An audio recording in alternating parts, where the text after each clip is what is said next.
Good afternoon. I am going to share with you today an article that I read on Raymond Cattell and Gordon Allport. I want to tell you that my whole family is home today, so there may be a bit of background noise, but I have made threats, so hopefully we make it through this video without any interruptions. I chose Raymond Cattell and Gordon Allport together because when I was reading about Raymond, it mentioned that they had studied together at Harvard.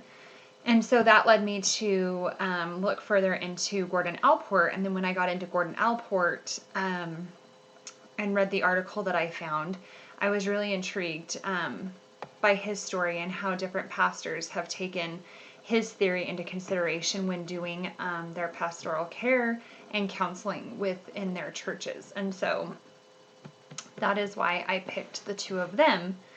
And so I'm going to tell you about Raymond Cattell first, if it will switch over. Maybe not. There we go. So Cattell was born in 1905. He grew up in Staffordshire, England. He was a very wealthy young boy. He was born into a very wealthy family, but at the age of 9, World War I began. And so this entire World War taught him how precious life was, and it really pushed him forward to get going really even at a young age of 9 to begin to make something of himself and to work really hard. I read that his mansion, they lived in a very large home, and it was turned into a hospital for soldiers. And so he saw some of the most brutal parts of World War I. And in our textbook, written by Schultz and Schultz, it says brevity of life and need to accomplish while one might. And that was a quote straight from Cattell. And so he really saw the severity of life and the idea that we really have to get out and accomplish something while we still can. He received his PhD from the University of London in 1929. He is very well accomplished and well respected. The amount of articles that he wrote is monumental. He's written over, I think it said 475 different articles that have been published in different magazines and such. So he coined the term personality traits, and so he believed that traits were the main source and the main element to one's personality, that there was both individual and like larger group traits, I guess you could say. And so he believed that the personality predicted how a person would react to any given situation. So the unique traits would be something that only that one person had, whereas a common trait would be something that a group of people may have. So I may have personality traits that the rest of my family doesn't have, but then there may be a common trait inside our household, our family. He believed both in hereditary and environment as an effect for how we gained our personality.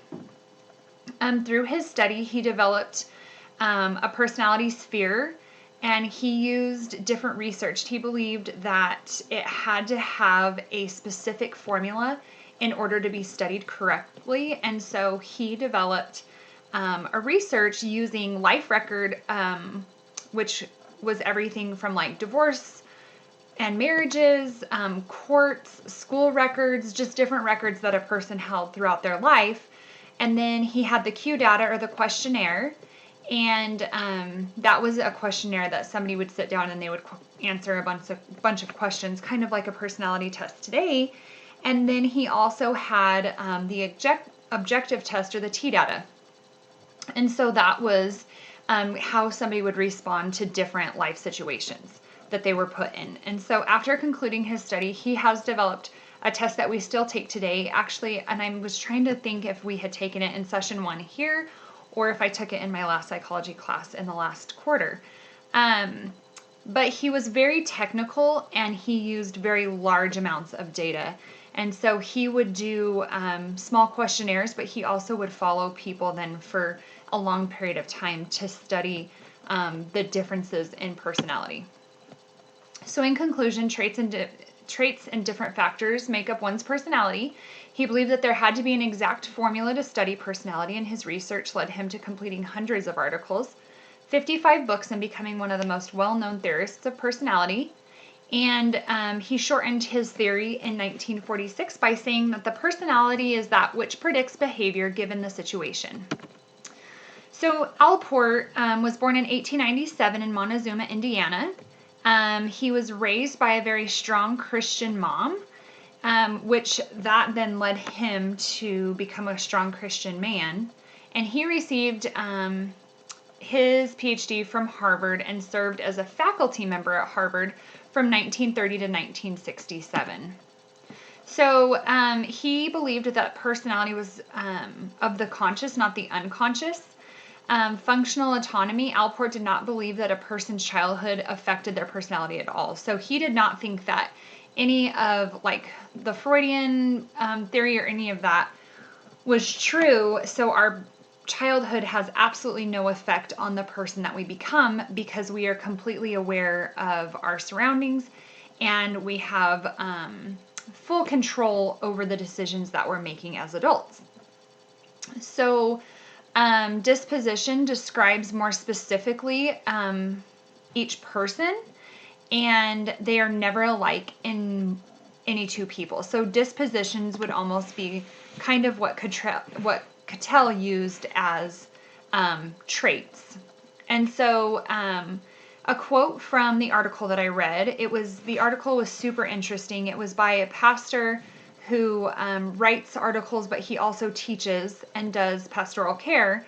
And one of the quotes that he used was, whereas Freud believed that the foundations of a character to be laid around the age of 3 with only some modifications in later years, Allport sees the early factors as containing only the elements for a personal potential and then later blossoming of personality.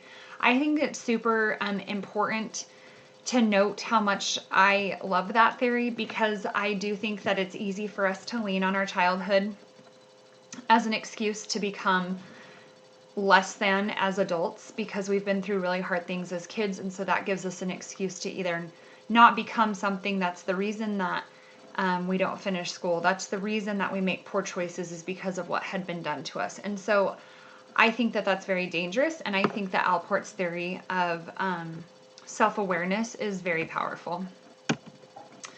So the conclusion, Allport's theory aligns with pastoral care and counseling. That's what this article was basically on. He was proving that we could use Allport's theory in our care through churches, because there would be no need to dig into the unconscious mind and basically hash out the trauma from the past, which is one of the reasons I dislike counseling, is because I don't want to sit in a room day after day and talk about what happened to me as a child, as much as I would like to talk about where I'm at today and then successful tips to move me forward to a successful future. We have full control of ourselves, much more optimistic than any of the other theories, and he was also very much a forward thinker. Religion for him was the last step to creating a total person. And suffering is part of the growth of becoming. And so there was different levels of becoming that growth. And he thought that religion and our relationship with God, if we had that strong basis, that was the last factor in our growth of becoming. So Cattell and Allport studied together at Harvard. They both believed that personality is only mildly hereditary.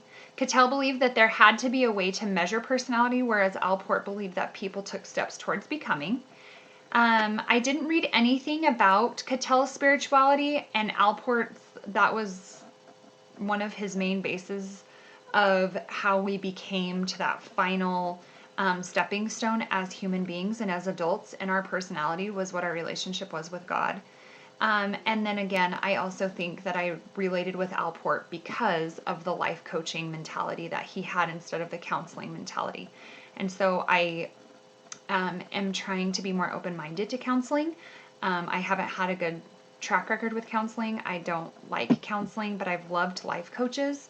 And so I'm really trying to become more open-minded to both sides of that. But I feel like Allport's idea of not weighing so much on the past, instead here's where we are today. Now, how can we move forward successfully with what we have learned?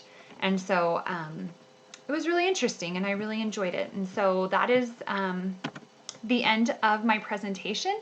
I hope you have a wonderful and very blessed Good Friday and Easter with your family if they are close enough to be with you. If not, I hope you get to Zoom. And I hope that all of this craziness ends soon.